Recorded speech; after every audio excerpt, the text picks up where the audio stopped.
Yo, Hello, everybody. guys, no, be more excited, man. We haven't talked to people in like 2 weeks. I'm super Hola. excited.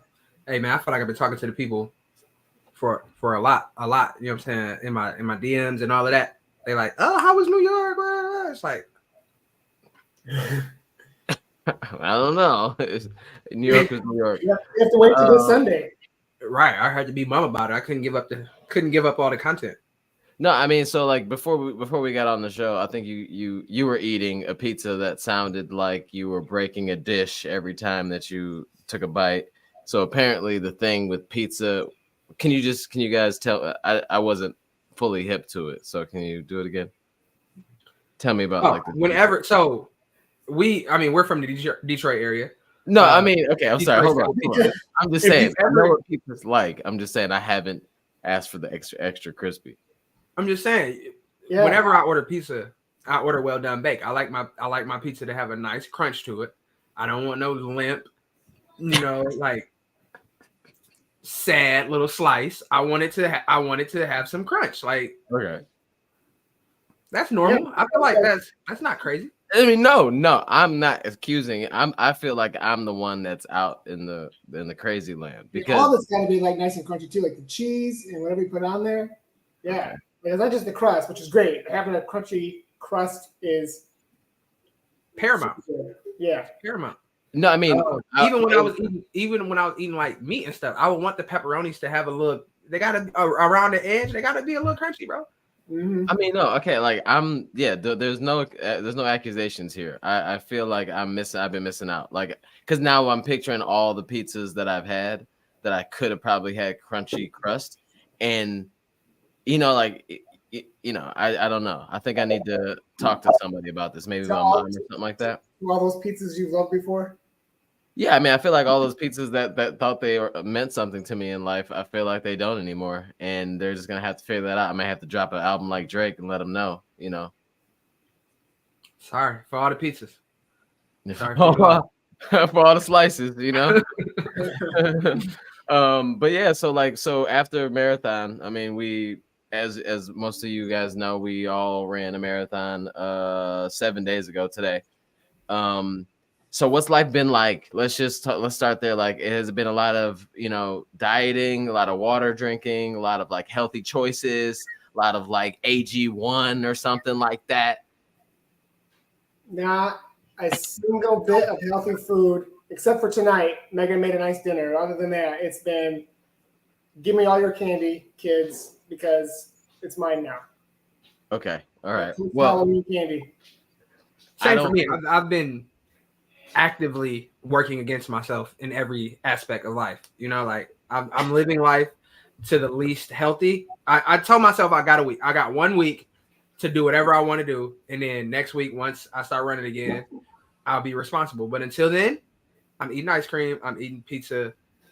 I'm doing whatever. I'm eating fries. I'm doing whatever, bro. Because I mean, I feel like I might have had the most donuts in the last 7 days that I've had, like in maybe a year's time. They're Whole Foods donuts, so I feel like they may be healthier than another set of donuts, possibly. Sure, you tell yourself that. whatever you need to tell yourself, bro. It's okay. This is a safe space.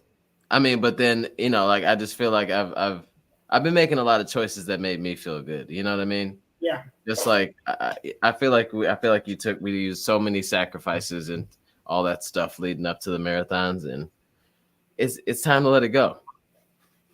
Time to let it go. Yeah. Yeah. No, I'm guessing 5.5 pounds for sure. Oh, okay. We're talking about. So I can't even hold myself accountable. So, guys, everybody that's in the chat, thank you for tuning in. This is the PR project. There's 3 of us. We're here, and we're talking about food. If anybody ran a marathon in their lives, let us know what's your favorite guilty pleasure food-wise to have after running a marathon. And I think to me, I'm gonna have to go donuts. I feel like it's vegan donuts for me. I still remain vegan, but I think it's donuts. This is where I get weird and woke and like extra about it. But oh my god, food doesn't make me feel guilty, bro. I mean, I'm okay. I don't feel bad. I don't feel bad. I'm just saying. Yeah, no, I understand. I understand what you're saying. I'm just saying the connotation of guilty pleasure, like, oh, you're eating a food that's bad. No, there's no such thing as bad food. What's your favorite food that you didn't eat a bunch of before the marathon that you'll eat after? Now you put me on the spot, but I mean, I guess I'll say pizza. Pizza. But yeah, I don't even remember what I ate this week. That's crazy. My brain. It's so much of it. It's just like I don't even know what's going nonsense. On. I know I had. Okay. I definitely had donuts. Korean barbecue sounds like a good option, just period, though. Yeah. I mean, I feel like that could be involved in the marathon training. Somebody said fresh smoked barbecue sandwich. Woo. Oh, yeah. Woo. I don't even. Woo. Yeah, I got questions, I think. Yo, cheese fried Detroit special right there. Wow, 2 conies and chili cheese fries is crazy. So what you do, like Arnie? Do you go straight from the airport to a coney? Like, is that like, like, honey, I'll be home later. I got a couple stops to make. Yeah, I got a couple stops to make. All right, hold on. Share a burger and pizza with my husband, so we get okay. All right, that's a. This is what I'm talking about. Let's get this going. Ice cream and cookies. Let's be real. Let's come on, guys. Where's the sweets? I had ice cream. Pizza. I had ice cream 4 times this week.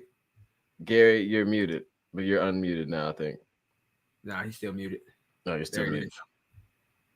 He's muted again. Oh no, maybe his mic is just not working or something. Oh, Lafayette. Arnie, come on, man. We got to get more ethnic than Lafayette, bro. No, man. Wait. You pass. Okay, if you're coming from the airport, you pass a ton of Coney Islands to get to Lafayette. But it depends on what time of the day, though, because Lafayette may be the safest place to go. Yeah. You make a great point. Yeah. All right.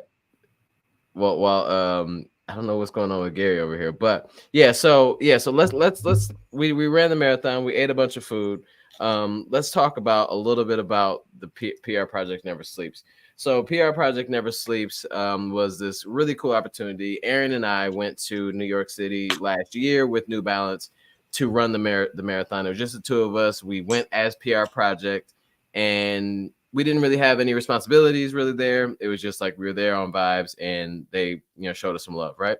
And then when we had the opportunity to come back this year, we're like, you know what, like, that's great. We also have, Gary's on the team, but we wanted to make a bigger splash and have this an opportunity, if it was allowed to us, to have to push to have more representation from our area come with us to enjoy the New York experience, because a lot of brands talk about different things like that. So we're like, hey, let's challenge this narrative a little bit, help us bring more friends. So 6 of us total went out from Detroit to New York, and ran the marathon. So we all trained for months. We New Balance with a bunch of gear along the way and shoes. Just a really great experience all around, and loved every single bit of it. So really quick, I just wanted to say huge shout out to New Balance for number 1, for the love, but then like really having us feel super supported this weekend. I mean, or last weekend, but Aaron, you were there last year as well. This felt a little different. It felt like, I mean, obviously we're very grateful for last year, but this year was like tenfold, I guess, what I could have expected. Yeah, for sure. I mean, last year we kind of felt almost like, I don't want to say throw-ins, but we were there, but like we weren't like really like there. Yeah. So it was cool to like experience it. With our group, that was cool. I felt like our presence was a little more felt because it was more than just me and you. And shout out to Joe, shout out to Ern, shout out to Dante, and shout out to Gary, of course. And everybody was there. Everybody was running. We actually had like, I don't know if you and I we didn't coordinate our outfits last year at all or anything like that. Like, well, no, because like, so last year there was like a PR kit as well that we got, but we didn't, like, the communication, like we weren't a throw-in for real, but we just didn't know what to ask for last year either. So now that we're a little closer, like there's so many moving parts going on that it's like hard for like a brand to like take care of you, especially if there's like 70 people involved somehow in this weekend.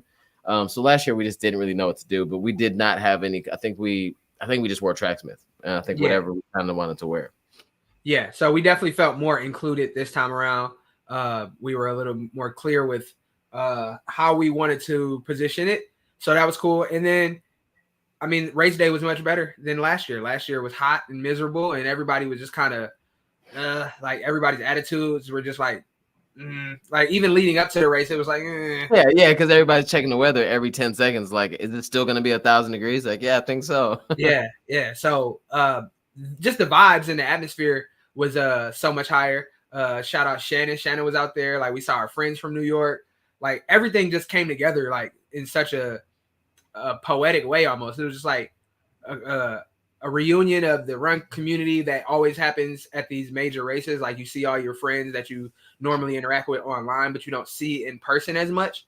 So it was just cool to like see friends and run that little 26.2 mile thing too. That was a part of it, but the weekend was the thing, you know, like the race was cool, but like the entire weekend was the experience.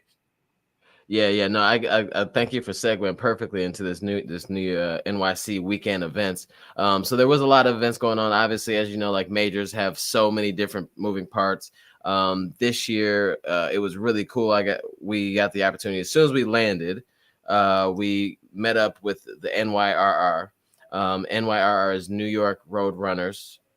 That's who. Wait, they're the ones that put on New York City Marathon, right? Yeah, they're the umbrella organization. Okay, they're the umbrella organization for the New York City Marathon, and then other like the New York City Half, the Brooklyn Half, I believe too, and some other races that are involved, in the New York series throughout the year. We got connected with them, and they actually did some interviews with each one of us. That'll some come out in the next couple of weeks or so, as like part of their storytelling of the New York City Marathon, which is really great though, because like the main reason why they wanted to connect with us was the same reason that we wanted to all be there, was to have some representation from an area that doesn't necessarily like scream like running city to anyone at this moment or at any point yet. Our fourth member was there as well. Fourth member was absolutely there. Aaron, Alexis was taking a picture with Aaron, and I felt so left out, bro. Like I ran, like almost knocked somebody over trying to get in the picture. I gotta tell y'all what Alexis said to me when she first saw me. It was crazy. She said, "Hey, Aaron, I don't remember you being so short." Like, well, cool. Thank you. Well, dang. Well, nice last time to see you as well. Yeah, last time I had on super shoes. Sorry. I think we said the same thing to her in Boston. It was like, wow, I think I said that to her in Boston because she's so like tiny, and I'm just like, I didn't expect you to be fun size. So yeah. No, but yeah, I mean, it was good to see everybody. It was so many people there that we knew. But then NYRR was a great look for us.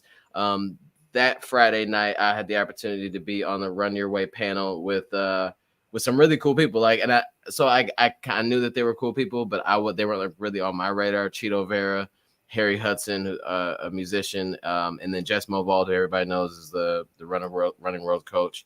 And Grady Diaz was the moderator. So like I knew that these are all big people, but like afterwards, I've gotten so many comments like in my DMs and stuff about like who else was on the panel. That's like kind of exciting now. Like I wish I was more excited about being on the panel with them, but it was a dope experience. Got a little lot.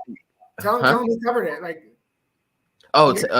People Magazine covered Action Bronson, who was the performer later on that night. So he had a whole story, and then the writer wrote in like it, during that night or before there was a panel, and they mentioned my name in the People Magazine thing. So that's super dope.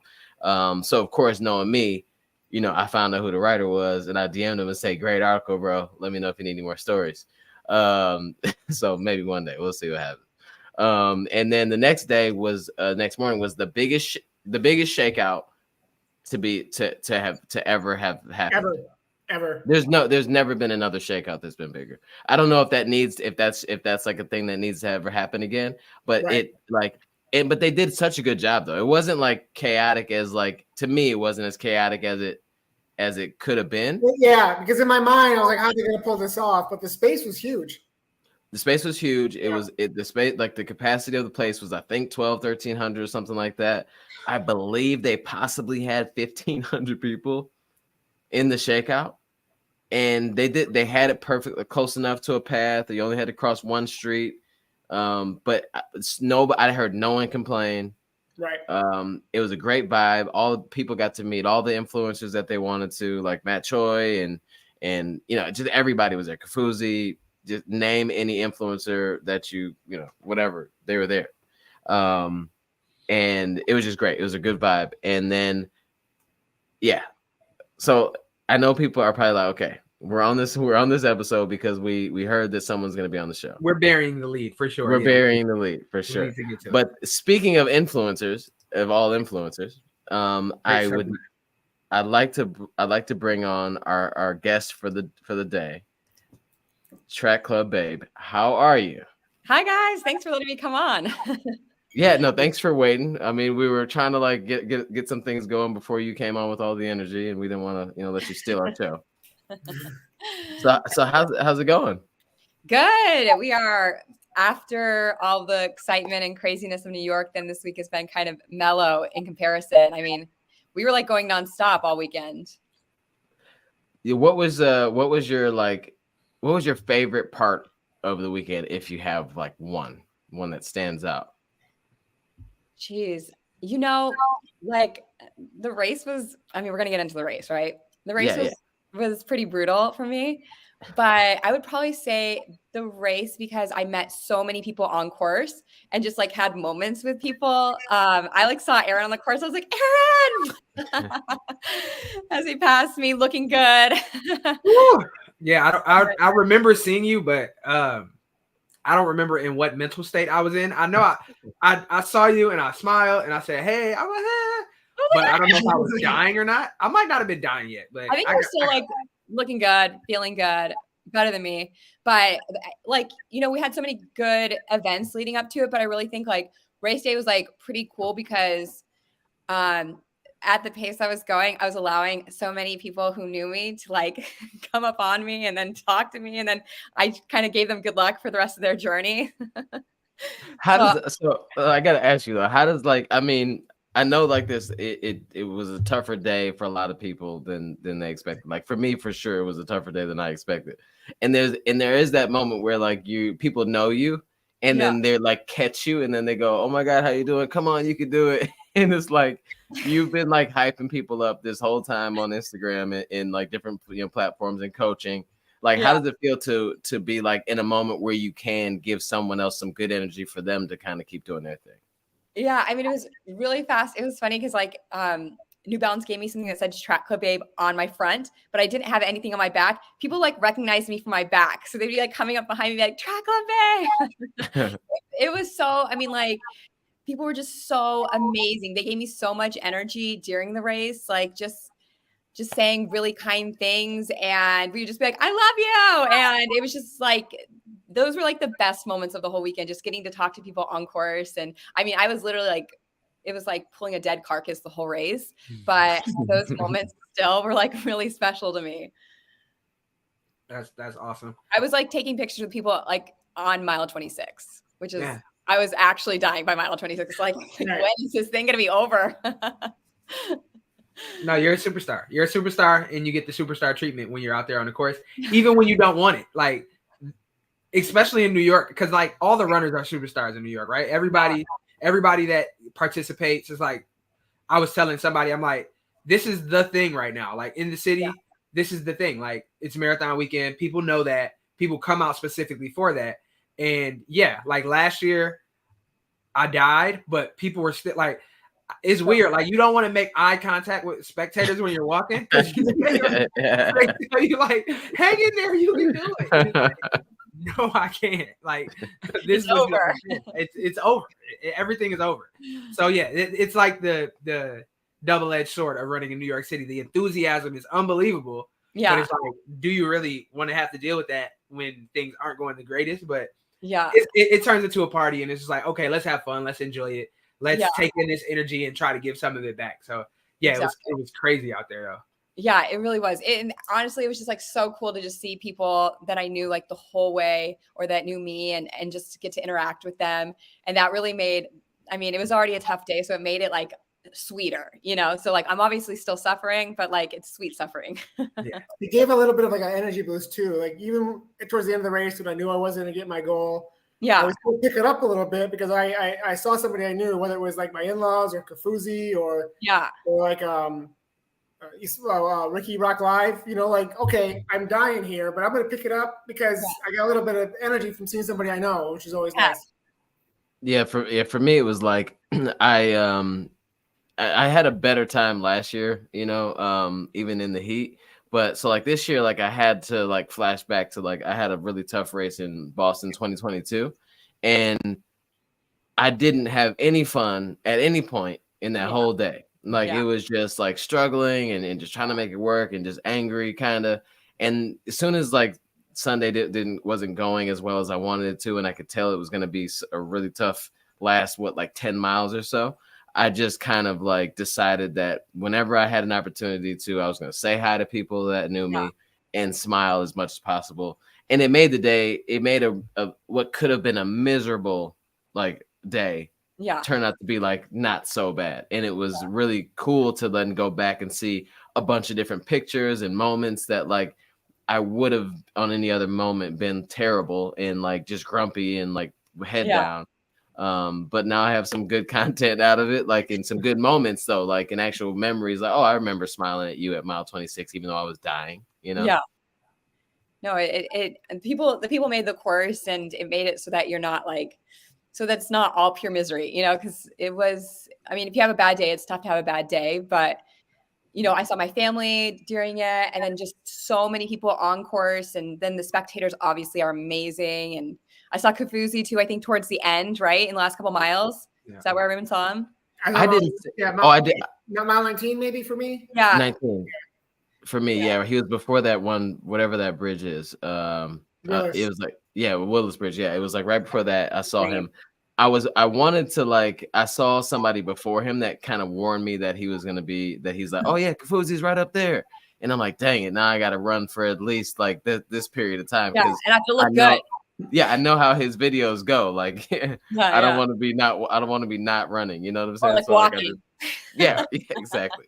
Or worse. Yeah. I made Kafuzi's recap last year for New York City, and he literally was like picking me up off the ground. No, like, it was terrible. So I think this year was a little better. My favorite part about that, I'm sorry. My favorite part about that moment, Aaron, is like, so Kafuzi is like, I think I'd watch a documentary if he films one and like, you know, directs it. But like it was all normal speed. It felt like until he saw Aaron on the curb, and then it went into slow motion. And he like reaches down to get him, and Aaron's like, "Okay, let's do it," you know. But it was like I know why he did it. You know why he did it like that? Because like he literally was like, "This will sacrifice a race for a friend," you know. Yeah. So he's just like, "I'm out here. We're doing this together." What was that? This was during Kafuzi was running last year. Yeah. So like, but he's just like and he saw that he had the music different, like, and he really like cared and made sure like the Aaron was like okay, you know, because it was a hot day. Like it wasn't just like he was sitting down in mile 2. Like this was a rough day. Like and people were really going through it. Yeah, way worse weather than this year. Yeah, and then but he checked on a friend, and I thought that was super dope. I mean, it's funny like as being his friend, like kind of like to look back on it, but it was a good moment though. That's sweet. Yeah, that's why when I saw him Sunday, him and Drew, and I'm just like, I'm doing way better than I was last year. Like it's okay. I'm gonna. I got him here. Exactly.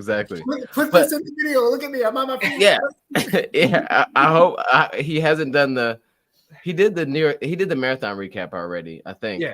But I want to see like. Were you in that one? Yeah, you were in that one. Yeah. But I was running. Yeah, I wasn't like second. Yeah. That's all I needed was enough to redeem myself a little bit. Yeah, on your feet. Redemption.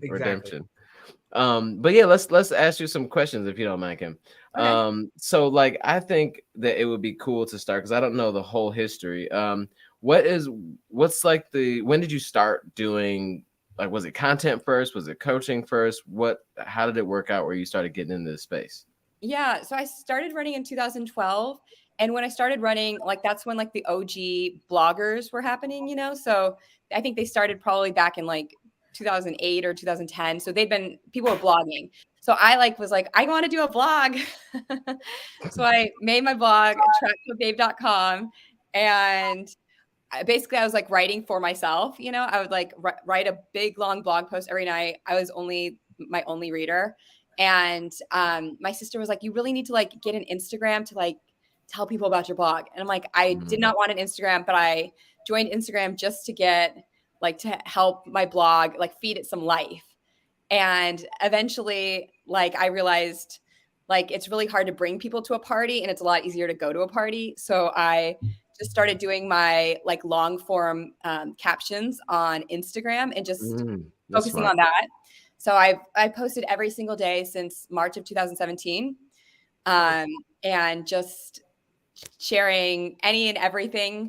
I didn't start out as a coach. I just started out as somebody who like loved running and was such a student of the sport. And like I made a lot of progress really quickly.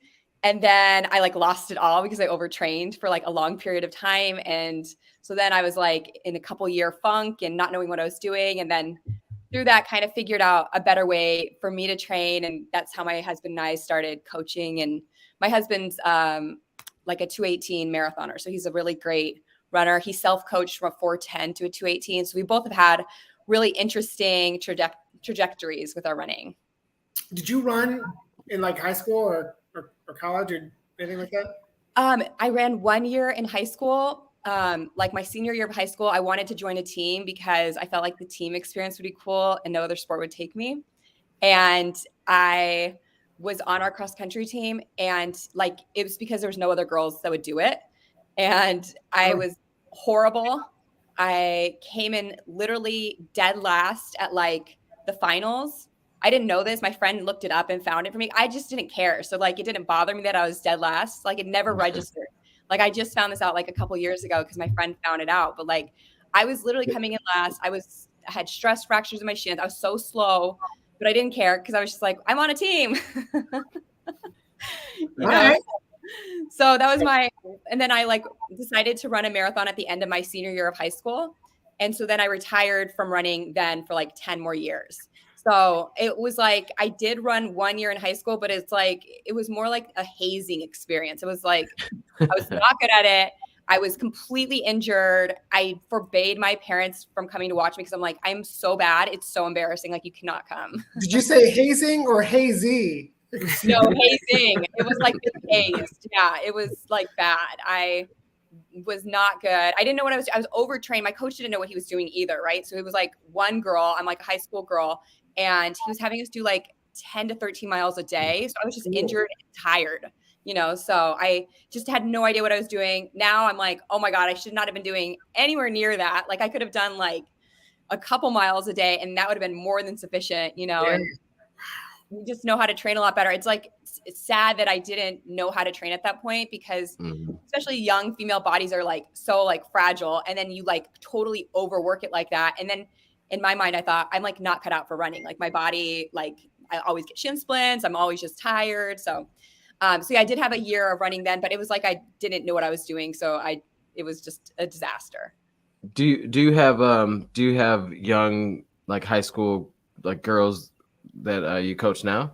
Yeah, we have like high schoolers in our program that do it. And so we make sure that they're like they'll do like our speed program because that's what's going to be tailored best for like their cross country and track season. And I'll have them do like the level 1 version. Like I'm like everything less when you're younger, like especially for girls. Like you don't need to be doing a ton. You just need to be doing like the right work and have that rest because I don't know. I mean, like girls get saddled with all these things. Like we're already having like issues with food really young, you know, and then we're overtraining. And then so all these things add up. And then it's just like really hard on our young female bodies. Yeah, for sure. And that, yeah. And I feel like as of late, like more recently, coaches are beginning to understand that they can't just train young women like they do like young men. Yeah. And there's a very specific kind of guide that you need to follow when you're training young women. So, and I think it's very important that women are like the ones that's spearheading this, because so often the boys cross country team and the girls cross country team, they're coached by the same person, and they don't really know, or they don't know any better than to not just tell the girls to do everything that the boys are doing. So yeah, I think it's very important that there's people like you to advocate for young women in the space. We love to see that. Yeah, less is more, especially with young bodies. You know, you just like, I'm almost like, I don't even want like my daughter to be running when she's young, because it's so easy to overdo it. And then it also like turns people off from the sport. If they I know so many people who ran when they were in high school or college, and they totally overtrained and they don't like the sport anymore. And that's like, to me, the biggest bummer, because it's like the best sport. But if you have such a bad taste in your mouth because you didn't know how to train and you were just exhausted, then you'll never come back to the sport, you know? Right. Yeah. Right. It reminds me of this article Gary sent to us one time. And it was like, 8 and under cross country or something like that. And I'm just like, those are two words that shouldn't even go together. Like, it was the middle school. It was like middle school cross country, which is fine. Like my daughter runs middle school cross country, but these were like middle school cross country camps for like elite middle school cross country runners. Like too much. Like traveling baseball or traveling soccer. It's a different sport. It's so much more on the body. But it's like you see some of like the kids that are popping up like on Instagram now that are like running very fast times. Like that one kid, he's like 12 or something like that, and he's dropping like a 15 something, like 5K or whatever. And it's like good for him, I guess, but it's dangerous to watch, because like you see other kids like seeing that, and they're like, okay, well, whatever this kid's doing, then I could probably be doing, and then it could all be for the wrong reasons. And like you said, you could end up hurting yourself as a young kid, or just getting turned off from running as a whole, when running really can be a lifelong pursuit of health and wellness, and as opposed to like it having to be something where you get a lot of views because you run fast, or being the fastest middle school runner in the country. Like, I don't know if that really holds weight in even high school or in college even, you know? Yeah, I mean, it can, and then you can also like just like get a lot of like anxiety around the sport too, where you don't even like it anymore because you're just like have too much pressure with it. You know, I don't like the idea of putting so much pressure on like young kids, because it's already hard even as adults, right? Like we've all like gone like out for PRs, and we feel a lot of pressure with it, and we're like older, more mature, and it's still like a lot like trying to keep your emotions in the right space so that you're not allowing this pressure to completely like suffocate you, you know? But like when you're a kid, that's like even worse, you know, like you don't have like all the tools to deal with like that type of pressure. Yeah. My wife will tell you, I'm still learning to balance the struggle for a PR without having to put the pressure outward. Really? So really, I would have never guessed that, Gary. No, it's like, because like it is tough though. Like forget the running back in the day. Like how do you coach your athletes now? Beginners that are just getting into it, that really like it, because it's hard sometimes to balance that. I really like this and I want to do better, and like staying sane and like treating your family well and like keeping your job. You know, like how do you tell people how to balance this running thing? Yeah, I mean, I think that's the whole thing, is that you have to be seeking balance. And the hard part is that maybe Instagram doesn't like show us as much of what balance looks like, because a lot of the influencers, like this may be their whole thing. You know what I mean? Like they might be eating, sleeping, breathing, running, you know, creating content for it. So there's not really balance shown as much on social media. You know what I mean? Mm-hmm. And I think it's really important. So I have a full-time job that's not running. And, because of that, I think it puts me in a good position to understand what the average runner is dealing with, you know, with a lot on their plate. No, you do not have time for doubles and a strength session and to do X, Y, and Z. Like, it's like, we have to make it like, how do you get the most bang for your buck in training, high quality training with the rest built in, but like meant for someone with an actual life, with kids, with, like with a lot of responsibilities. And so I think that's what I try to advocate for. Like, it has to be balanced, because we're not pros. This is not like our whole life, and it has to fit in our life and not just like be the only thing. Because then if like you have like a race where it's like the worst and that's the only thing you put everything into, it can feel even like more overwhelming when you do poorly. Yeah, For sure. I think it helps a lot when there are people who aren't like romanticizing the fact that every race goes great. Like a big like pillar of what I post on social media is like show everything. Like show the good, but show the bad too. And I think you do a good job of that. In your bio, it says like you went from a 6-hour marathon to a 3-hour marathon, a 3:11. So like that shows people like there's real improvement to be made. Yeah. But also the people that you look at and you aspire to be were once in the same position as you. So it's doable. But I want to know personally, take us back to this 6-hour marathon. When was this? Like, how was it? How'd it go? And what made you want to run the marathon? Yeah, so that was my high school marathon. So I ran that at 17. I had done, I know, it was ridiculous. I had done track season, but like track season, I wasn't running as much. And then I had finished track season and just like hung up my shoes. And I had been telling some guy in my class, my dad did a marathon. I'm going to do a marathon when I'm in college because college was going to be like, later that year, in the next couple of years. And he's like, you can never do a marathon. I'm like, no, I could. My dad's done one. I definitely can.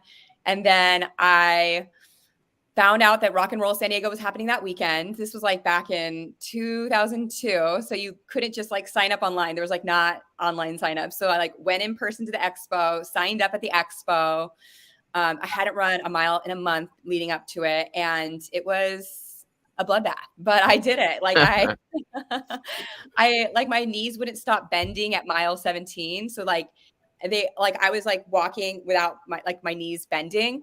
I was having to get massaged at every aid station to keep my knees moving still. It was just like a mess, but I was just really proud I did it. I actually didn't know my time at all until I was a runner, starting again in 2012. I looked it up because it didn't matter to me back then. Like I was just like, I did it, and everybody in my high school was so proud of me because they were like, this is ridiculous.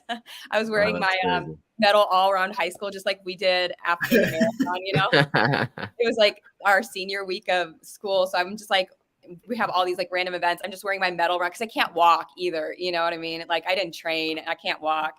And so it I didn't train, but I was so proud that I did it. And I think it like always like was in me. Like I want to try to see if I can like train and like maybe I could be better. Like maybe I could be a little bit better than 6 hours and 8 minutes, So I didn't know, but I wanted to. Yeah, that's what keeps us. I feel like that's what keeps us coming back as runners. Is like I can do better than that. I can't imagine how obnoxious I would be in third period if I ran a marathon over the weekend. Like, I'm telling the teacher, like I'm not doing anything. I'm not. This medal. Yeah. Like I don't have to do the quick pop quiz today. I ran a marathon.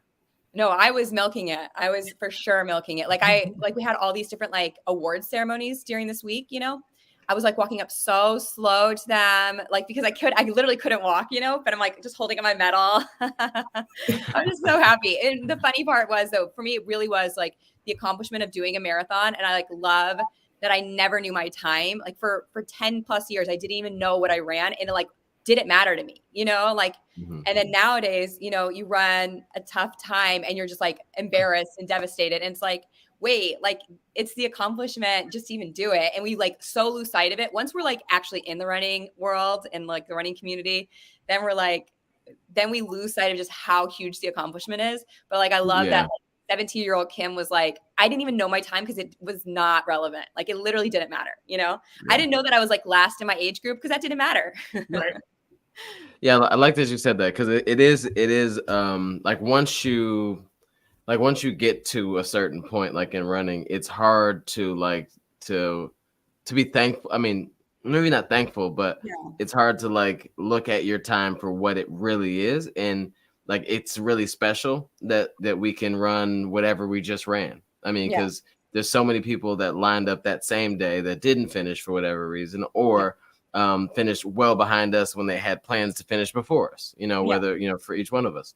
So it's just like, I like that you said though, it is tough for us to see outside of ourselves in that moment and then just kind of enjoy, like, cause I know, Alexis earlier said that she didn't have the day that she wanted, but she's still like having some trouble with that. And I think that's okay, for us to not necessarily be like thrilled that we worked, 2 to 3, 4 months or whatever it is for a certain time, we didn't get it. But then at the same time, like, I think we all can take a step back and still see like how far we came. Like on a bad day, you still were able to do this time or finish this many miles or finish the race. Like we got to be able to take a step back and realize like there's bad days are going to come. And it's like on this bad day, I still was able to do this. Yeah. Like not losing sight of it and just like still having a grateful heart with it all. Right. Cause like, I mean, I've been in the sport now for like 11 years and I definitely have had like long periods where if I ran a 3:11 marathon and I spent the whole next day crying, which is ridiculous. It was like a 30-minute PR and I had the easiest, like the most chill race ever. Like I was just like jogging. I wasn't pushing that hard and it was easy. It was a really good day. It was like perfect. Everything just aligned. And then the next day I just spent it crying the whole day because I'm like, I should have run faster. Like it wasn't. No. It was never, yeah. And it's that hard thing that you have this thing. It's like, it's never good enough. And I'm like matured to a different spot now where I just am like, no, you have to like, I mean, you can and that was a really good day for me, right? It's like my fastest marathon so far. And I was just like, so like I was wanting to be so much better that I couldn't find the gratitude and celebrate even that moment. Like I robbed myself of celebrating a huge breakthrough, because I was like just only wanting more. Yeah. So it's like you have to balance it. Yeah, it's definitely a balancing act because, like I said, that same mentality is the mentality that makes us like reach for more or like want better. So like we want to have that, but also not over indexing on it to the point where we're never satisfied because we do have to sit back and we do have to celebrate ourselves and we have to pat ourselves on the back that we spend all this time training to get to this day. And that alone is enough to celebrate. Like we complain or we agonize over our times, but it's like you made it to the start line healthy. That's already like a huge accomplishment, especially if you're training as hard as some of us train. So yeah, Leroy McCoy says, you never know when a PR is going to be a lifetime best and you cannot take that for granted. That's unbelievable perspective because crazy. You might have ran your fastest that you've ever ran in your life today. Like you have to, even if it's 5 minutes slower than what you thought you were going to run, if it's still faster than you've ever ran in your life. Right. Yeah. Trust me.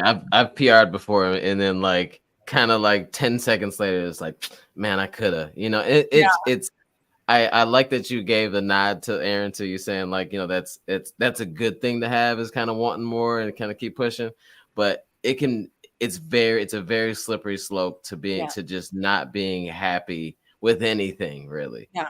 And then like you said a while back, Kim, it's like we're not professional runners. This is not our job. So how dare we,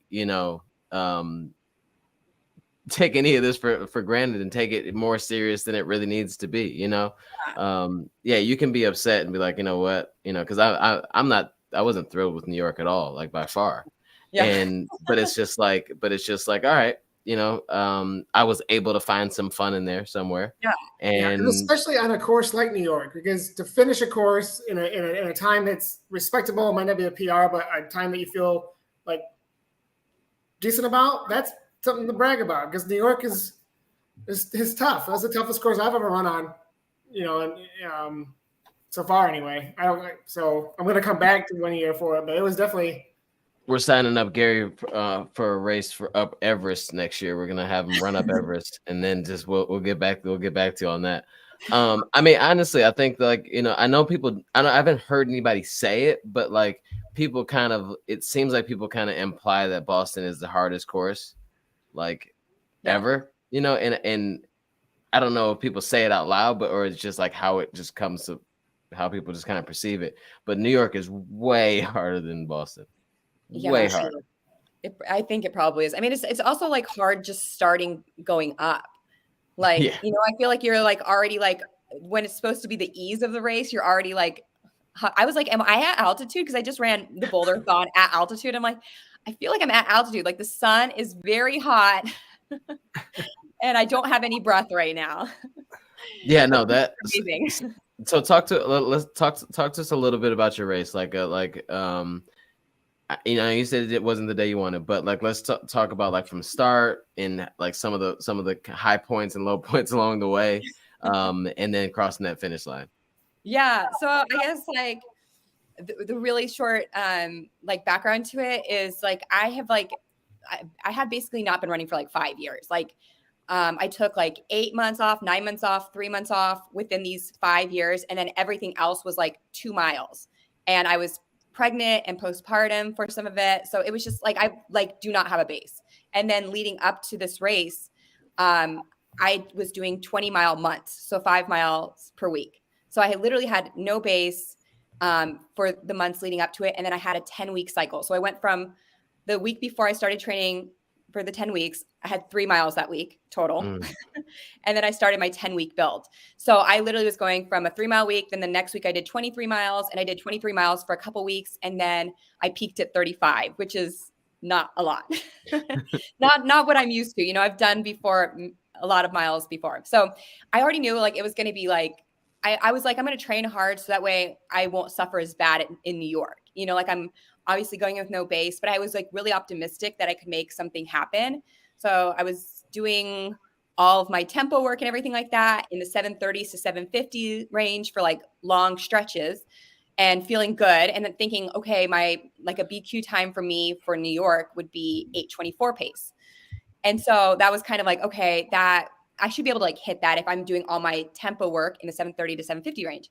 So we get to, I mean, I honestly, it's still hard to understand what happened out there, just because, we were on I heard you, Tommy, on another podcast talking about like how New York is like a tougher one because there's so many events, and like we're going from event to event. You're walking blocks for dinner, you're walking blocks to the expo, you're walking blocks in the expo, and so I like definitely didn't like factor that in. Most of the races I do, like you can drive to the different spots you need to go to, and you're in and out and then whatever. Yeah. So it was a little bit of a different weekend for me.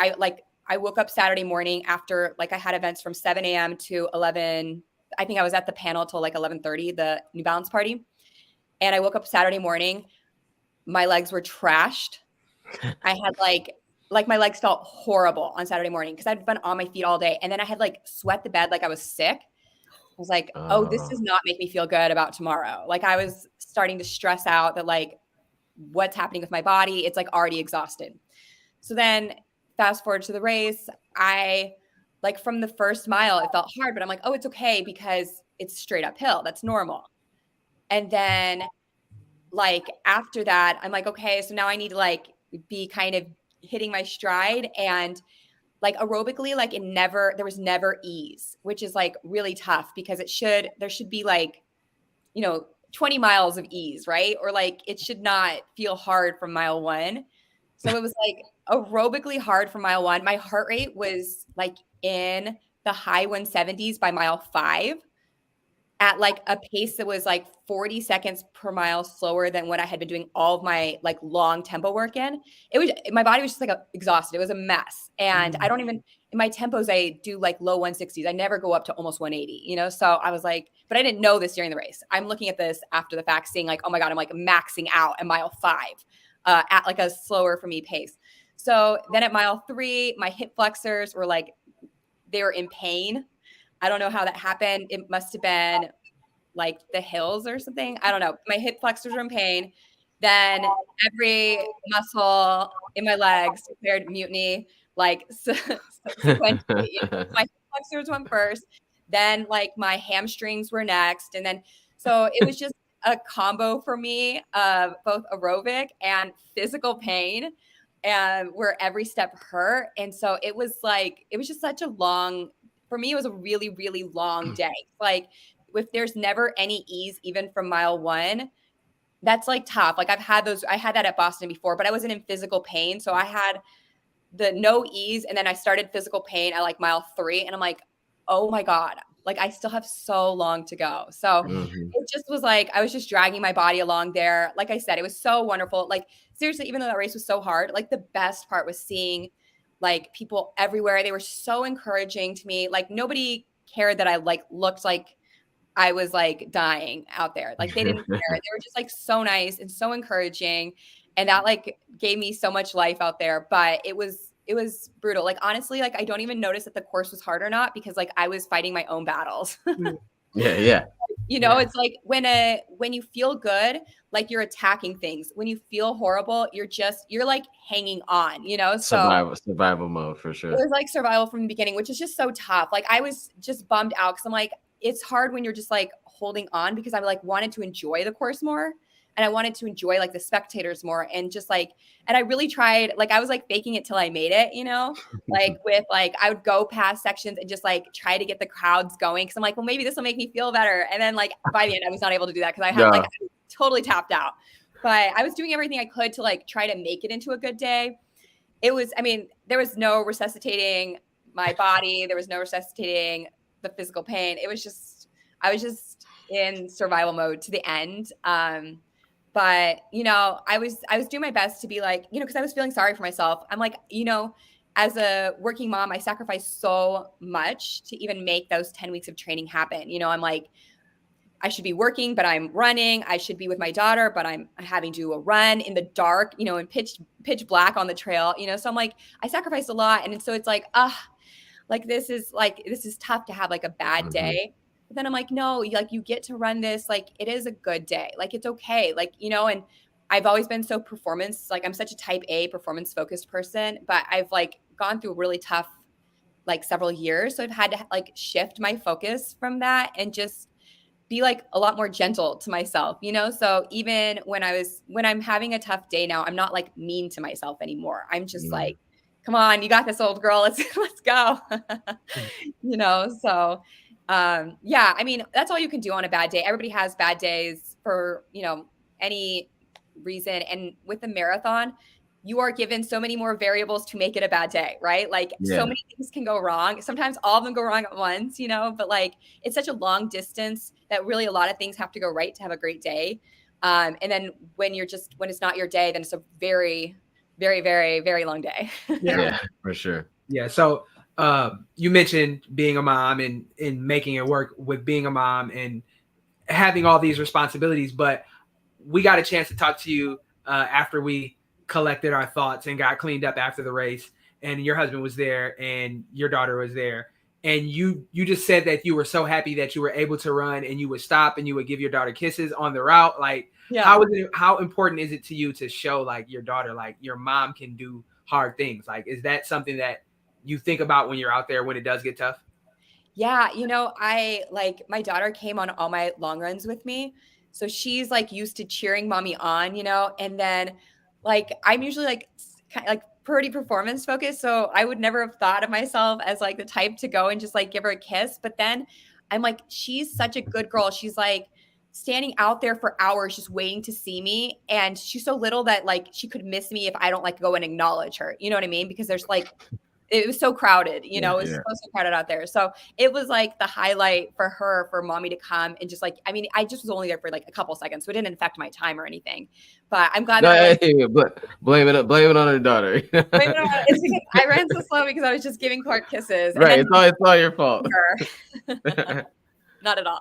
I was just running slow because I was running slow, but she was like, so happy to see me, and it gave me a lot of energy too. Like I probably needed it more than she did. So, you know, I want her to see like her mom is resilient, and I also don't want her to see her mom like beating herself up, like that nothing's ever good enough, like because that's not something I want her to feel like she has to live under. Like her best is always good enough, you know, and like my body didn't show up that day, and I had a lot of physical pain, but I gave my best every mile. Like I didn't stop and walk. I didn't stop. I gave my best, and that's all you can ask yourself, you know, as long as like you feel like you did, then you can be proud. You don't have to like be like ashamed. No, that's perfect. Yeah. That's perfect. Yeah. Yeah. I mean, cause I think, I mean, just as me as a parent, I think that sometimes we feel like we have to show sometimes our kids this determined look and face, and like, we got to like learn how to tough everything out. But I think there's something to be said about like how to have fun and get stuff done at the same time. Especially like kids probably feel that more and can learn more from that than they can, or like you see like a little kid trying to act like their parent, and they got like the grumpy face and all that stuff. And it's especially with I have a 16-year-old and a 13-year-old. Like a couple times, like my son runs cross country. A couple times, like I'll be trying to give him advice that like maybe I would give to myself. Yeah. And I'm like, dude, that sounds terrible. Like, you can go faster, like don't have fun, get out there and run fast. Like that's terrible. Yeah. Like we got to be able to teach them how to have balance at this point. So when they really do decide to like it later on in life, they can approach it with a healthier like balance and love to it. Yeah. Like that's the thing. Like, do I want her to like love it or to feel like so much pressure with it? And then like I'm showing her how to have a relationship with sport, So like I want her to see a really healthy one where she sees joy. You know what I mean? Like when she sees me on the course, she sees that I'm like happy and laughing and that I love it. And like if I have a bad day, like I'm not letting it attach itself to like my self-worth, Yeah, and it's any sport too. So that's what I've been teaching my kids is, you don't have to run. Hey, if you run, that's awesome. I love it, and I'll be 100% behind you. But if you want to play tennis or basketball or volleyball, whatever you want to do, just have fun with it. Yeah. Because it's middle school, high school, like. Yeah, it is what it is. Is pretty low, so just have some fun. Yeah. You don't need to take it so serious. And that's the thing. Like I've taken myself so seriously with running for many years, and I'm like, you're not a pro. Like it's okay. Like people's lives go on even if you have a bad day, and no one cares that much. Like you can feel like if you have like an Instagram account that you need to like perform for people, but they don't care. Their lives will go on. They don't think of you any different.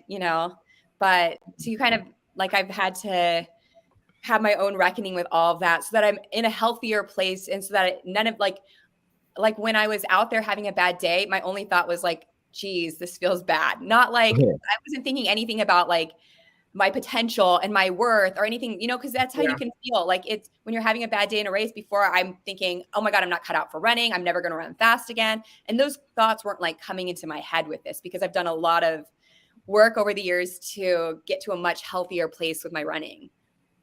Right. Yeah, Right. sure. We don't. It's the not caring about what your Strava looks like at the end of the run. Yeah. Yo, that's tough. That's a tough pill to swallow, bro. Like, I mean, I'm telling you, if I thought about Strava at any point on last Sunday, I probably would have ran a little faster. But I didn't think about Strava at all. But somebody was like, "Dude, your Strava's gonna suck." I'm like, "Oh my God." That's what they need to like, bro. To do this for Strava, that'd be a great sign to have up. But yeah, no, thank you so much for joining us. But I really wanted you to be a part of this. So earlier we posted a picture of the PR project, and Gary said wrong answers only, name this band or something like that, or name the group. Name the group. Name the group. So we're gonna give away a bundle of like salt stick items to the person that gave the funniest name or the funniest answer. Gary, like, can you give us like your top 5 and your top 6 in your opinion, and then we'll have Kim pick for us. Oh no, they're gone. Hold on. You gotta go. You gotta go to like add a highlight. I reposted a good portion of them. So complex carbs in the muffins. So complex carbs is one of the lady that ran with us, Dante. Her Instagram name is complex carbs, and so she's complex carbs, and we're the muffins apparently. Young guns and a couple of vintage guns. Oh my gosh! I don't know. I mean, Gary, that one. Gary's obviously the two old guns. So go ahead. Yeah, I got 2 old guns. Barney and friends, but at first I thought, I didn't realize the joke here because one of the guys is dressed all in purple, and so Barney, Joe had all purple in, so I guess he's Barney. Oh my gosh! A blister pack. This was like Brat Pack. Yeah, maybe. Yeah. Right? Is that Brat Pack? Like instead of that, blister pack? Yeah, blister pack. That sounds terrible. And then the Sprinty 6. The Sprinty 6? Yeah. The Sprinty 6 pack, but I just went with Sprinty 6.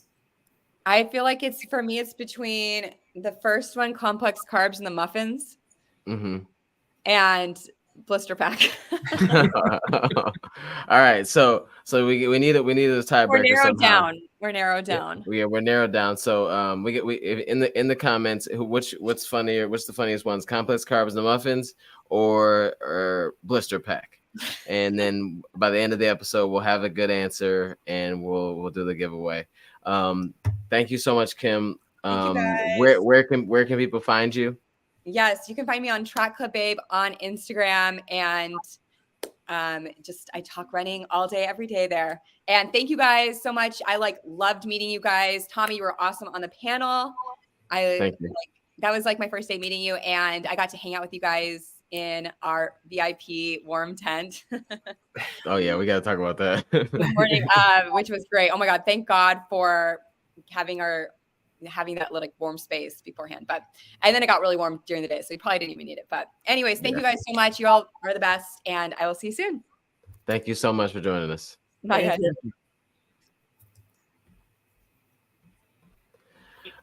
Yeah, that was dope. That was super dope. Yeah, man. So I mean, I really like the fact that like I think I'm finally in that space where you can figure out how to have some fun a little bit in it, and I feel like it's really cool to hear someone that has been in the space for so long also be able to be that, because with such a as our following grows, there's an ego thing in there too, that it's you don't want to do this in front of other people, and for her to have such a large following and then still be able to find out this is not the end all be all. It doesn't matter. You're supposed to be able to have fun. You're supposed to also have tough days. It's just gonna happen. And I like that she was able to find that and still have a good time out there. Yeah, I think one of the things that helped me relax and in this race when I was having a bad day was I've seen past race video of you and Aaron and different marathons, just high-fiving the Run Club cheer squad or something like that. And before I wouldn't have done any of that. I might have waved and would I'm in this race. I'm focused on this. But now just to be able to relax and wave and high five and just smile a little bit in the middle of the race, it definitely goes a long way just to chill out, man. Yeah, no, actually, because it's funny that you say that you saw us doing it, because I used to see Lance doing it a lot. How Lance Lance would be going through somewhere and then it'd be the hypest moment in the world, but then and he'd be like, oh yeah, man, I was dying, and it's just you're doing it for you because you're having fun, but then there's also people there that are supporting you and then want to see you do well. And if they came from out of state to see you, or you're in their state and they come out to see you because they know you through Instagram or whatever, you might as well have some fun in those little moments. That was the weirdest camera switch. But yeah, I like that. I thought that was dope. But yeah, so I had a rough day. Gary had a okay day. Yeah, I mean, the last couple of miles I definitely hit the wall. Yeah. But I think I said it wasn't like Eugene or Chicago where I was just shuffling in. Honestly, it was the energy of the crowd that got me through that. So and then Aaron was leading the pack for the first half of the race. Those photos were awesome. Yeah, when you were so you were on the bridge by yourself. What happened with that? So I was clear. I'm not gonna say clearly, but I was clearly better than everybody. I was in the wrong wave. I guess based on my finish time last year or whatever little smart ass expected finish time I put in when I signed up for this race, because I didn't want to do it. I told myself that I wasn't running a marathon this fall. And but I'm no, I got invited to do New York, so let me do it. So I think I might have put 4 hours or something in the expected finish time. I don't know why. I think it was just me being the rebel that I am sometimes, I guess. So I started in wave 3, and the fastest pace group in wave 3 was 350. And not to sound like an elitist or anything like that, but I'm a little faster than 350. I wasn't last year. I ran 356, but since then I ran 3 marathons, faster than 350. So yeah, my goal was just to enjoy the race. I didn't really have any time expectations, but I was in Corral B. They put me in Corral B. We were waiting, and then when you walk out to the start line, and I realized that I could move all the way up into Corral A if I just walk a little faster than these people. So I did that. I fought my way up to the front because also I knew that most of this pack is probably going to stay with this 350 or 355 pace group. And my coach told me, 730, keep it around there. Don't do anything crazy. So in my mind, I'm like, even if I do run 730, don't do anything crazy pace. I'm still going to be doing a lot of weaving if I stay where I'm at. So let me move up. Let me make sure I'm out of these people's way. You know what I'm saying? Let them do their race thing. And next thing I know, we take off. And I'm like, okay, there has to be other people in this wave that is faster than what the pace group is calling out. It was like 2 people. One guy, he took off. He was booking it. And it didn't even like had a bib, bro. He was just booking it. I'm just like, this guy is crazy. And then I look back and I looked back a couple times and I realized nobody was really running that fast. I wasn't running that fast either. But I was out in front. And so so it was such a contrast from last year where me and Tommy was we started in wave A, wave 1 or whatever, and we were weaving through people for the whole Ferrazano Bridge. Like we were literally trying to like settle in and like find, okay, this is where we'll be. This time, not a soul in front of me. All I could see, that one guy that took off, police officers and camera people. In that helicopter. Anytime as you look back to see where everybody else is, at any time did you question, did I hear the cannon? Did the cannon really go off? Or did I I'm like, I was thinking like, where is everyone at? Like, what's going on? Like, this is crazy.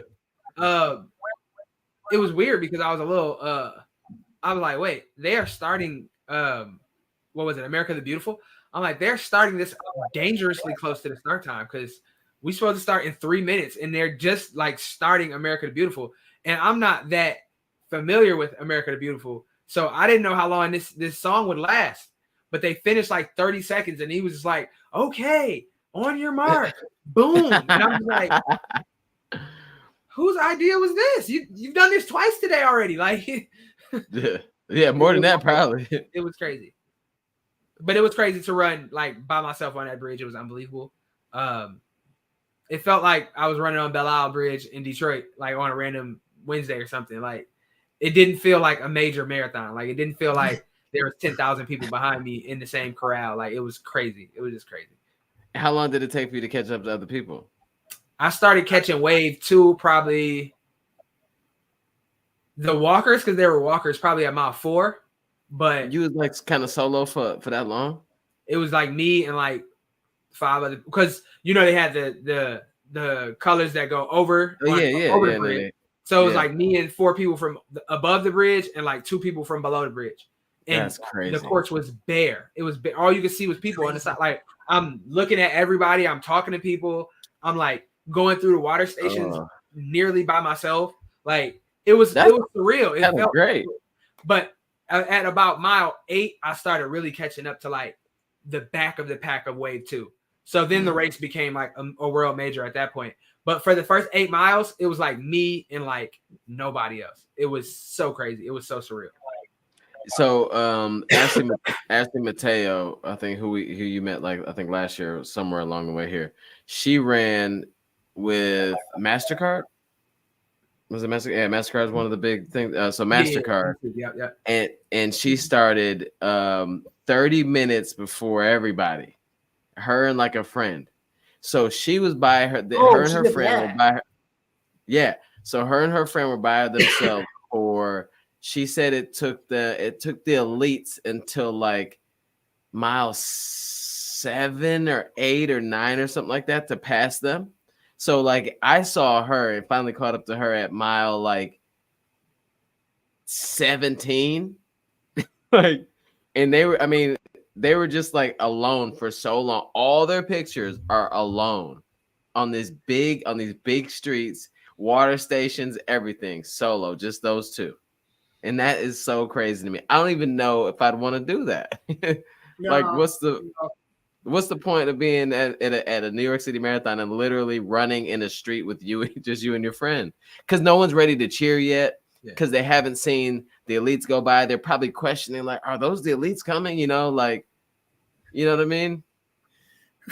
Who are these a-holes? That's crazy. Who are these a-holes?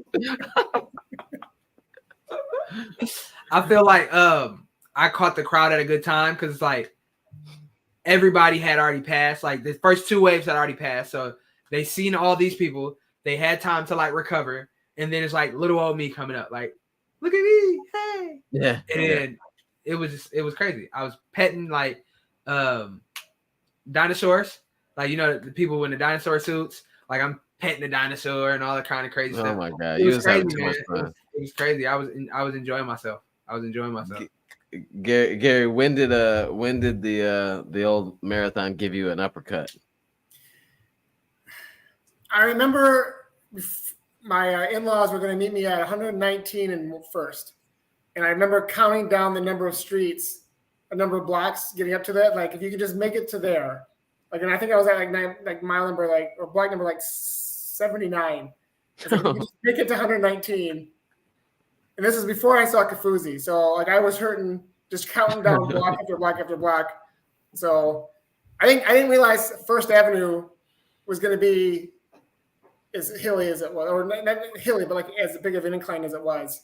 Mm-hmm. I think I didn't mean to use up a lot of energy coming off the bridge, but I think I must have used up a little bit too much coming off of Queensboro.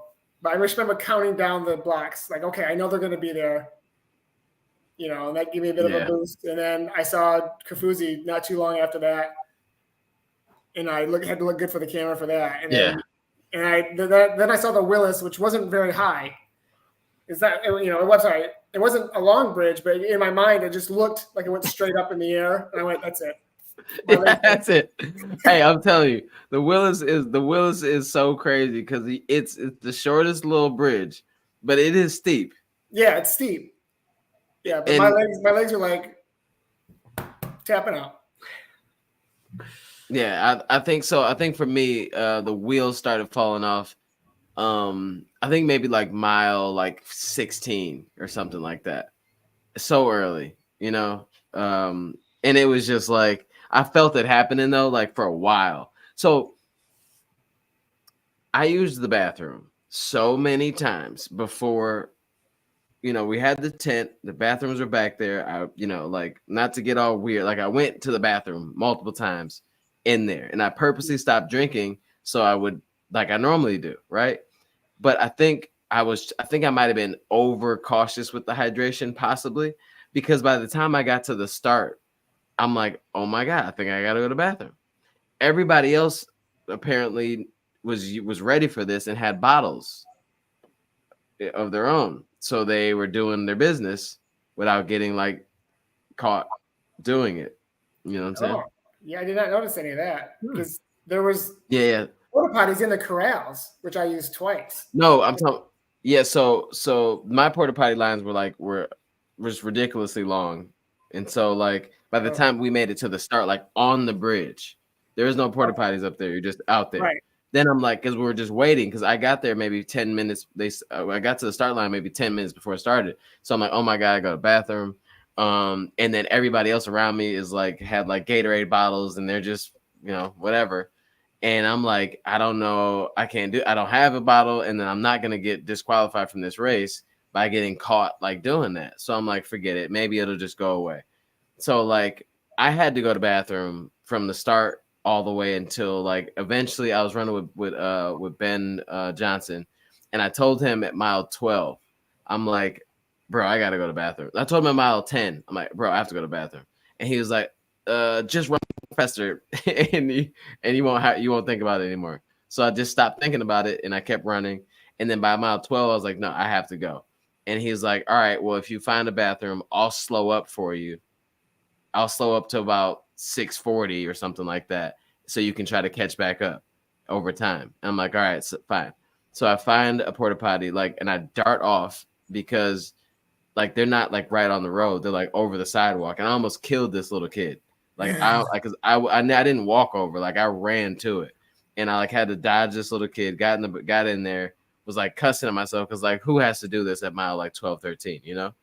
And I was in a decent groove, even though I was suffering, you know, already. I'm like, I can get through this bad patch, but I, you know, stopping like that probably just didn't help.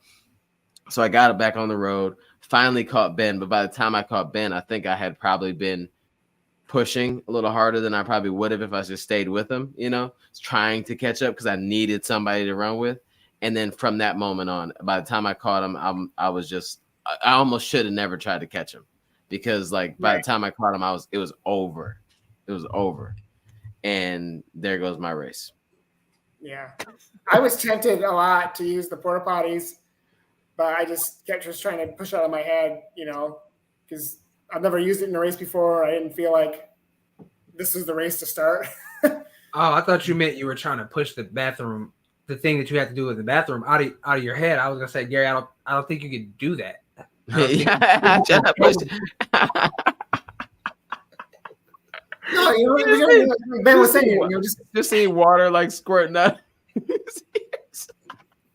I did see a couple signs that said, just go.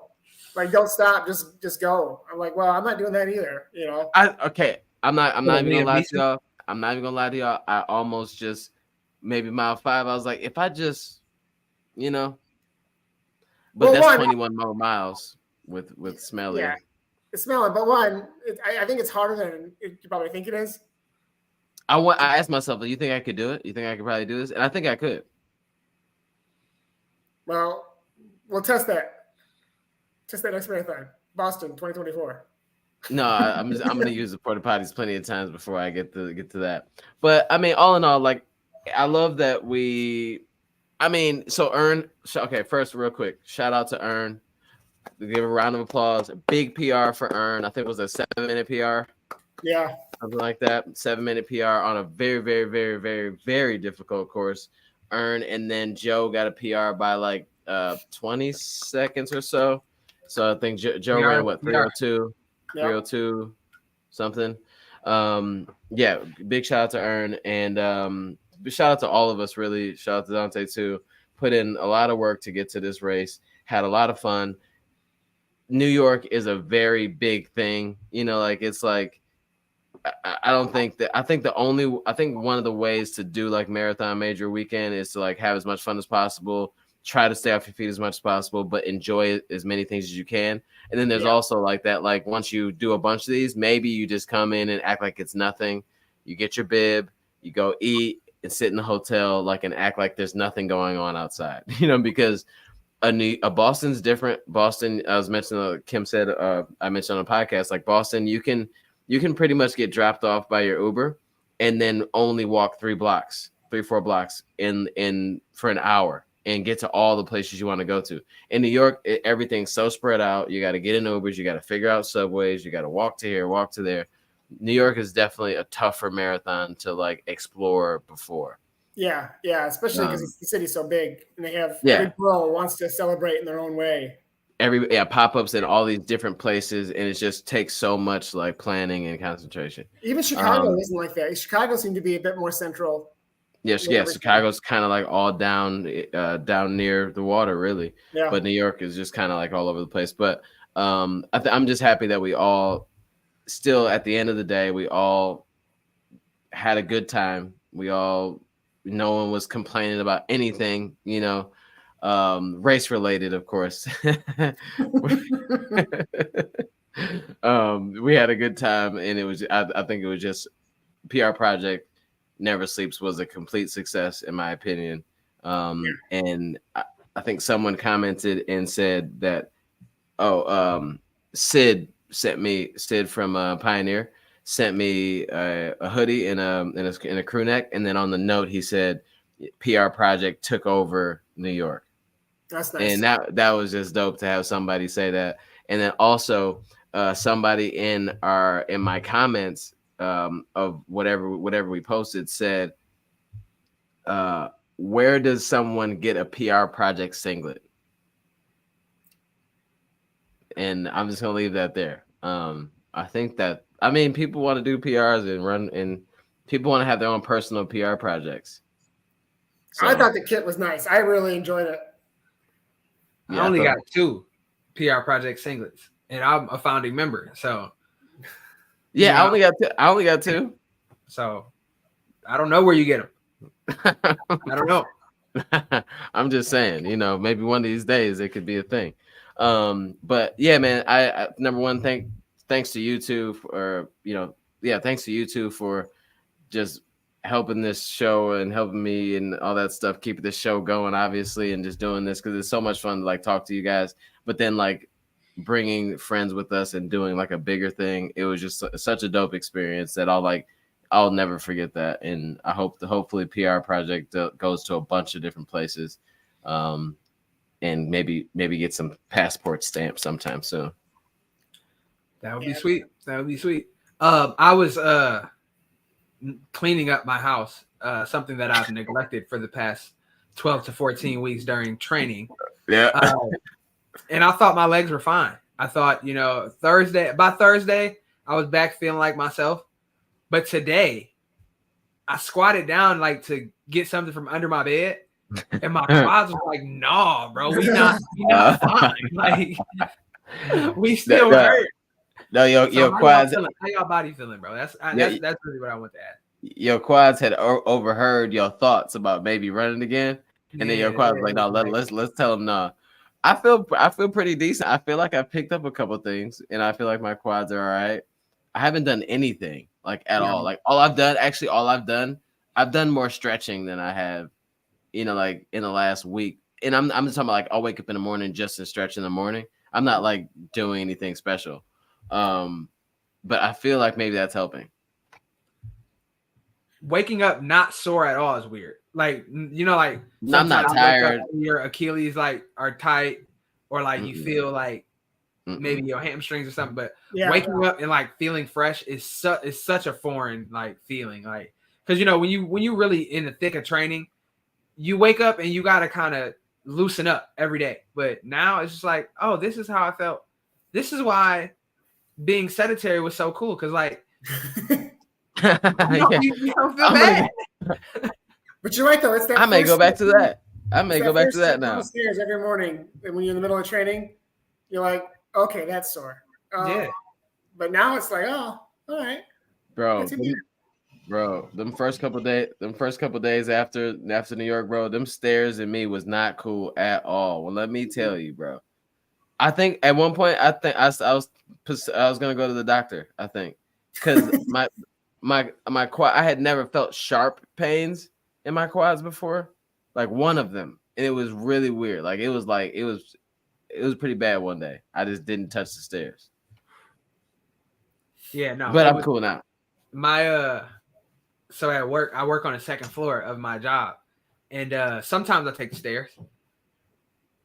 Not this week. It was elevator. No. It was elevator, or I just wasn't making it up to my desk. It's just not. No. I'm working down here today, guys. You feel me? Like I'm working from the first floor, not work from home. I'm working from the lobby. Like he just camped outside in front of that one little step up. I'm not doing this step. Just pull your car up. I know we're like at 1 hour and 23 minutes, and there's a lot of people still watching. If you have a question for us at this point, hurry up, ask it right now. Thanks for tuning in, and thanks for watching us this long. I really enjoyed the fact that Kim came on the show. That was really cool. Because like I've seen her on Instagram for so long. Like I've seen her doing her thing for so long, and then to meet her in person, and she was like, she was really cool. So I'm like, oh, that's dope. And she hung out with us like the morning of the race. And then I was like, I got to get you on my show. And then Aaron was like, nah, PR project. I'm like, that's perfect. Let's go. All right. Is y'all okay? All right. Is y'all running next year, 2024 at all? I'm not running. Now. I might got 5 on a few miles. No, I don't think I'm gonna run at all in 2024. I'm just gonna skip the whole year. I think you talking about New York City. I don't think so. I don't think Chicago. So. Yeah, I think that. Yeah, you haven't done Chicago, so I think Chicago would probably be a good idea. I'm not planning on doing a marathon next fall, as of now, anyway. I mean, I don't plan on doing it either because I got to pay for it within the next 4 days, and my bank account already breathing hard from that New York trip. So we go see. The bank account need a respirator. Bank account. Okay. Maurice says any must-haves for winter training. That's a good question. Layers, a sound mind and a sound body. I would say that one thing that I would say is get you some comfortable trail shoes. If you're in a place that snows a lot, get you some comfortable like trail shoes, like from Hoka or just ones with like lugs on the bottom. So some of those days those help out a ton for like to be a little safer out there. Yeah, especially after the snow plows come in. The streets aren't clear, but they still have that patch of ice across. They definitely help big time. Yep. Number one must have for winter training is a gym membership, because some days it is just not worth it to run outside. Yeah, man. Planet Fitness too high. So Planet Fitness is a lifesaver in Michigan. Yeah, for sure. Because you don't want to, like I said, you don't want to risk it. Sometimes it's just too cold. Either one is too cold or it's just too slippery, too icy. And if you have like a workout where you're running fast, that in combination with like being cold, so you're already not like at your most athletic when it's super cold like that, and it possibly being slippery or snowy. Mm-hmm. Yeah, especially if you're on the street. Like there's no shame in taking it to the treadmill. Yeah, especially with cars too. Especially if you run on, you don't have sidewalk access. Yeah, for sure. All right, Q for Gary. How did the Detroit half prepare you for the NYC Hills? I absolutely agree.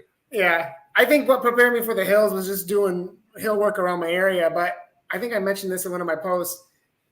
I prepared for steep hills, not for long, gradual climbs. And so knowing that now, if and when I do this again, I'll kind of change up how I do my hill workouts for this race. I feel like New York. I feel like you stay with the steep incline workouts and intervals, but then you purposely do long runs, easy, steady pace over hillier rolling routes. Yeah, because you're not on those long, steady inclines. You're not at interval pace. That's not even going to register. Right. It's just about like how long have you just been plotting along and okay with just going a little slower up a hill, and we're never at that. I will say I don't think that I'm gonna sound really stupid, but I don't think I noticed the hills as much. I just think that over time the hills caught up to me because cardio I felt fine. Like I felt fit. I think my legs were just done. I think they just shredded. Yeah, it wasn't. Like you were saying it's time on feet on gradual hills that will help. That's what it is. So in New York, that's why Queensboro stands out so much to me, is because I don't necessarily even remember the other bridges before that, because that you just kind of like you're fit enough and you just kind of tackle them. But then Queensboro is that first one where it's just like it's not over quick enough. And it's like, oh, okay, we're like still here. Yeah, and it's not the actual hill that kills you; it's the culmination of all of that grinding that you've done to get there. And then like you're like Bernie Sanders.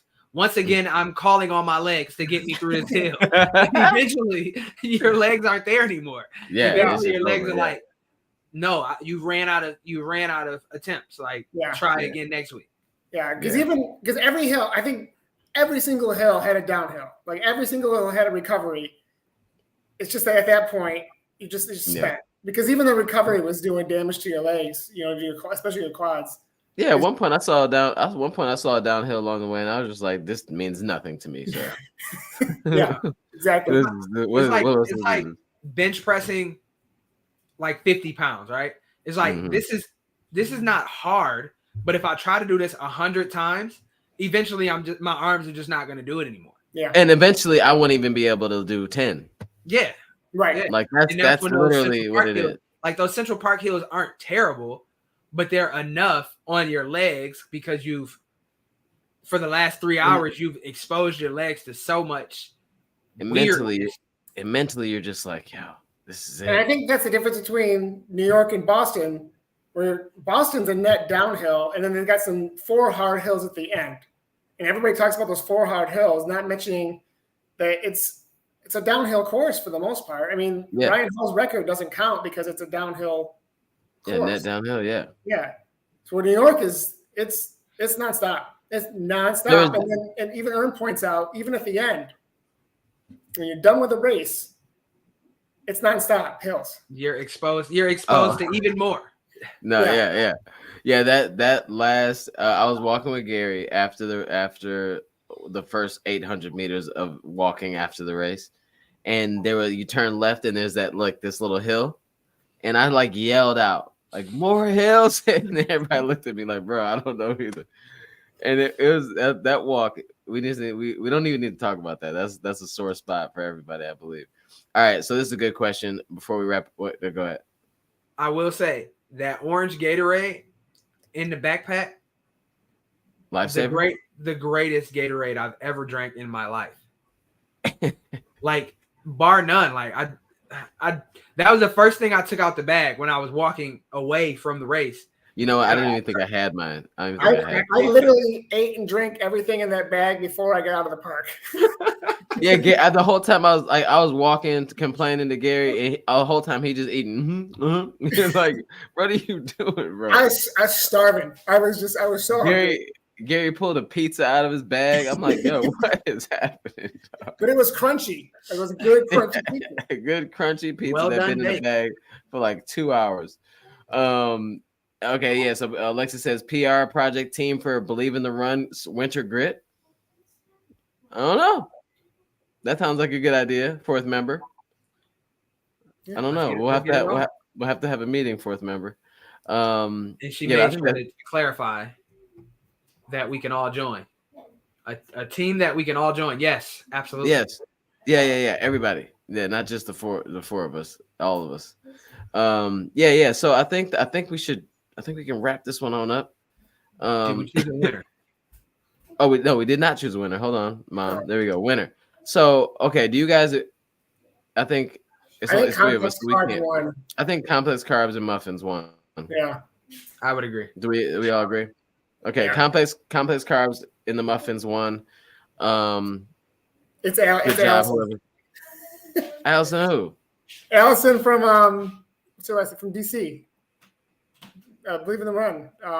Alley Oop. What's her name? Oh, okay. Allison. Alley Oops. Yeah. I'm like, I thought she was gonna say Allison Mariella Day Sierra. I'm like, she ain't even funny like that. But all right, cool. So congratulations, Allison. You win a bunch of salt. We'll get that over to you. Thank you so much to the folks at Salt Stick for a last minute contribution to a giveaway.